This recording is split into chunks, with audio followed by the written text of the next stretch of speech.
Hola a todos, soy Salaki y hoy voy a leer 3 historias de terror. La invocación de Verónica. Un día mi hermana y yo estábamos contándonos historias de miedo. Se había ido la luz y no desaprovechamos el momento para asustarnos un poco.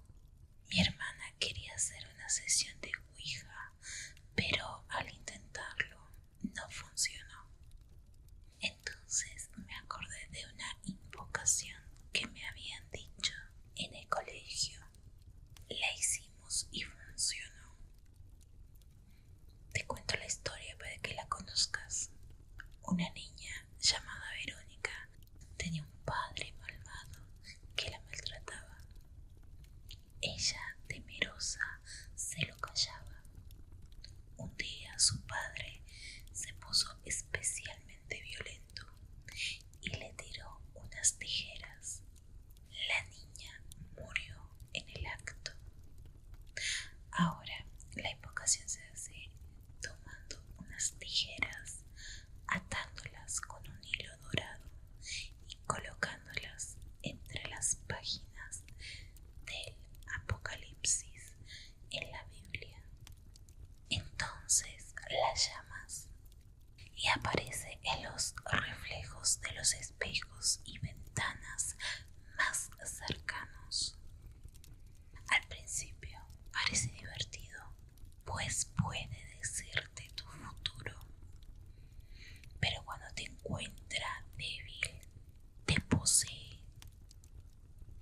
A mí me pasó y no quiero que a nadie le suceda, porque estar poseída no es nada divertido.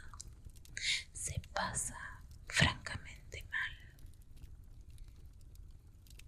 La marca de la luna llena. Todo comenzó cuando mi papá entró corriendo a la casa a altas horas de la noche. Estaba pálido y agitado. Le pregunté qué le pasaba y, sin darme más respuestas que una mirada de terror, subió a su habitación. Mi mamá me miró y, sin darme explicaciones, me mandó a mi cuarto. Frustrado me fui a mi habitación y cuando estaba por dormirme se me ocurrió una brillante idea. Tomé una cuerda del cajón y bajé por ella por la ventana. Afuera hacía frío y había luna llena. Iba yo paseando por un bosque cuando, de pronto, vi unos ojos amarillos que no apartaban la vista de mí. Antes de que pudiera reaccionar, una enorme bestia gris clavó sus colmillos en mi pierna. Aterrorizado, eché a correr hacia mi casa, atormentado por el más terrible dolor. En cuanto llegué, me metí en la cama e intenté dormir, pero tal era el dolor que no conseguía pegar ojo. Y cuando a medianoche al fin lo conseguí, tuve pesadillas con esos feroces ojos. A la mañana siguiente bajé cojeando a desayunar, tratando de disimular lo mejor posible mi herida, pero eso no impidió que mi mamá la viera. En menos de un minuto me vi echado de la cocina, escuchando a mis papás discutir. Capté fragmentos de la discusión, como: te dije que no lo provocaras. Ahora, ¿cómo podrá ir al colegio? Confuso, iba a subir a jugar cuando mi mamá me llamó. Comenzó a revisar mi herida y concluyó diciendo: sí, definitivamente lo es. Aún más confuso, decidí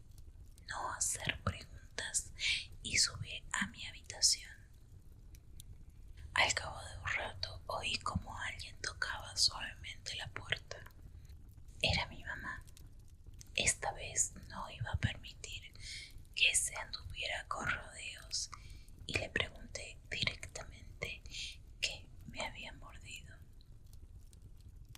La respuesta me dejó helado por unos momentos, pero de pronto todo cobró sentido. La expresión de terror de mi papá al entrar corriendo la noche anterior, la discusión entre él y mi mamá, a lo que se refería con sí, definitivamente lo es, porque yo mismo empezaba a entender lo que era, solo que no podía creerlo.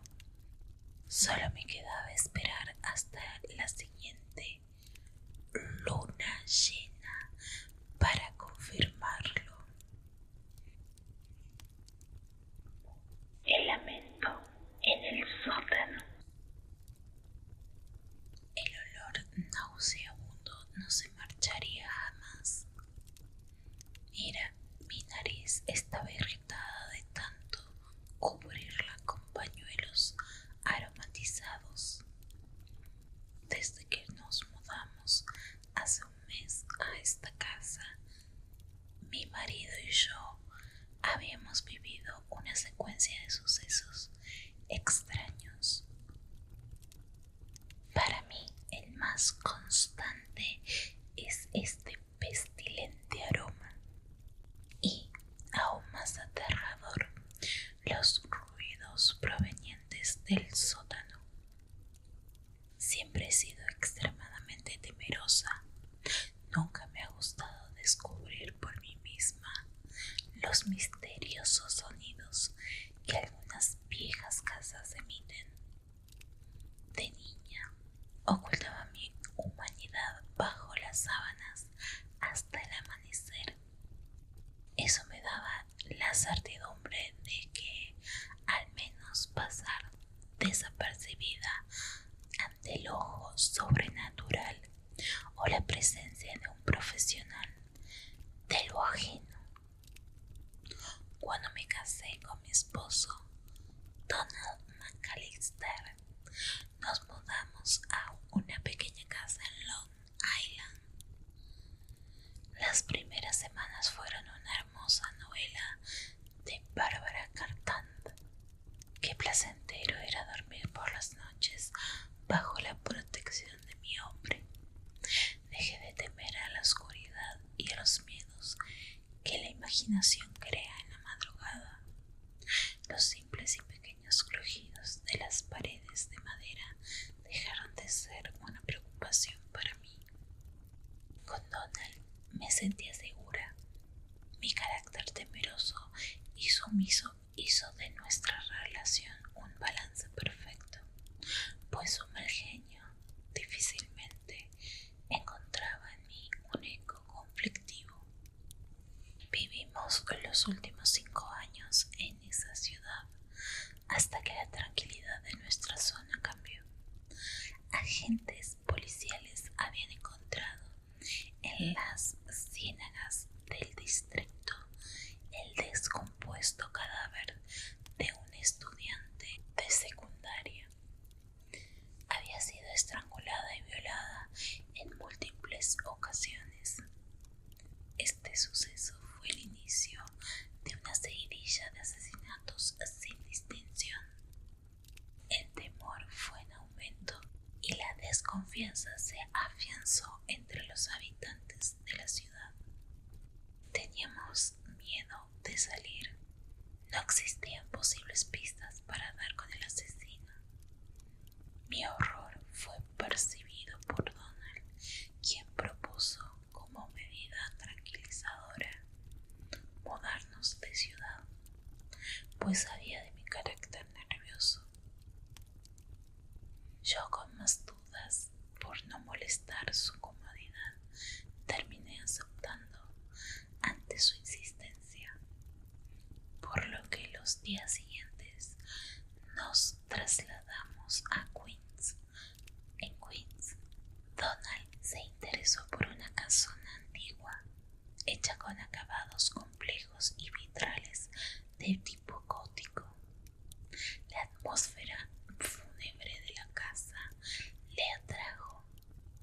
parecía absorbido por el inmueble, pero lo que más llamó su atención fue el sótano. Para ingresar a él había que salir al jardín trasero. El umbral eran un par de puertas de madera que daban acceso a unas escaleras inclinadas, las cuales te trasladaban por debajo de la casa. Yo, fiel a mi forma de ser, expuse a mi marido mi negativa a visitar esa parte del inmueble. Siempre he asociado los sótanos con guaridas de espíritus longevos y demonios de viejos ritos. Donald comprendía y me deslindaba del proceso de limpieza allí, cosa que él asumiría. Después de una semana de asear nuestra nueva residencia, noté que había pasado por alto alguna parte del hogar, pues un olor despreciable y rancio se colaba por mis fosas nasales. Lo más curioso en este punto de la anécdota era que mi esposo no percibía tal olor. Solo yo me asqueaba con la pestilencia que despedían las entrañas de la casona. Al día siguiente, aprovechando que Donald se marchaba a trabajar, volví a limpiarlo todo. La trabajosa tarea parecía dar frutos, pues el fortísimo olor a detergente y jabones frutales opacaba la peste. Sin embargo, ese hedor parecía no marcharse del todo. Levantaba mi nariz como sabueso, tratando de buscar el origen de tan despreciado olor, pero lo hacía mal. La peste brotaba de entre las diminutas hendiduras que se formaban en las maderas del suelo. Provenía del sótano. Me sentía temerosa de bajar y asear. Sin embargo, tomé fuerzas para tomar mis artículos de limpieza y cumplir con la tarea que mi marido de seguro había olvidado hacer. Fue entonces cuando un sonido me desalentó. Un lamento emergía desde el suelo. Iba de menos a más. Un gutural sonido me hizo dar escalofríos en la espalda. Solté los detergentes y las escobas para refugiarme en el cuarto. No estaba loca, estaba segura de lo que había oído. No salí de mi alcoba durante todo el día. Esperé paciente la llegada de mi esposo hasta el anochecer. A su arribo, él me encontró sentada y temblando sobre la cama. Le expliqué lo sucedido y decidió echar un vistazo. Le pedí que no fuera, que era peligroso, pero él estaba determinado. Siempre escéptico de las causas sobrenaturales, decidió salir de la casa y bajar al sótano. Mientras Donald regresaba, yo rezaba para que todo estuviera bien. Mis temores de que algo oculto se resguardara allí me ponían inquieta. Mi marido ya había tardado y me devoraba la ansiedad. Cuando a punto estuve de poner un pie fuera de la cama, él regresaba de entre las sombras. Me pedía calma, me explicaba que no había nada extraño. El olor no lo percibió, pero me prometía que revisaría las tuberías que sobresalen de las paredes del sótano. Tal vez alguna rata muerta se alojaba allí. Del lamento no volvimos a hablar. Seriamente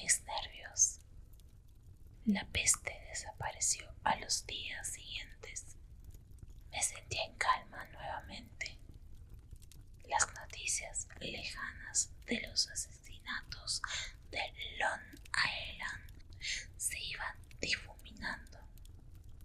Me desconectaba de cualquier nota roja de los medios locales. Todo volvía a la normalidad.